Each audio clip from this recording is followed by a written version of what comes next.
રાપર તાલુકાના મોમાઈમોરા ગામમાં આવેલું છે મોમાઈ માતાજીનું ખૂબ જૂનું અને પ્રસિદ્ધ મંદિર। લાખો ભક્તો વાગડના બહારથી મંદિરે દર્શન કરવા આવે છે અને શ્રદ્ધા અને આસ્થાથી મોમાઈ માતાજીને પૂજે છે।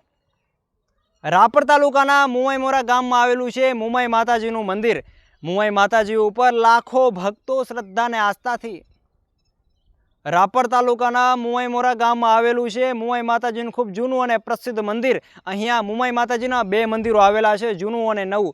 મોમાઈ માતાજીને લાખો ભક્તો શ્રદ્ધા અને આસ્થાથી પૂજે છે। રાપર તાલુકાના રવ ગામ પાસે આવેલું છે રવરાય રવેચી માતાજીનું ખૂબ જૂનું અને પ્રસિદ્ધ મંદિર। લાખો ભક્તો રાપર તાલુકાના રવ ગામ પાસે આવેલું છે રવરાય રવેચી માતાજીનું ખૂબ જૂનું અને પ્રસિદ્ધ મંદિર। આઠમ નિમિત્તે અહીંયા લાંબી ભીડ જોવા મળે છે।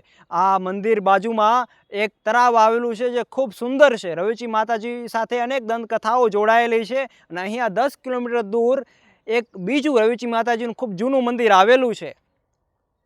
આ હતા વાગડની અંદર આવેલા પ્રસિદ્ધ મંદિરો। તમે જો કોઈ આવા પ્રસિદ્ધ મંદિર વિશે જાણતા હો તો અમને કમેન્ટ અને મેસેજના માધ્યમથી જણાવી શકો છો અને એ મંદિર વિશે આપણે સ્પેશિયલ વિડીયો બનાવશું કે આ આખી શ્રેણી બનાવશું જેથી કરીને બીજા મિત્રો આ મંદિરે જઈ શકે અને દર્શનનો લાભ લઈ શકે। જય માતાજી।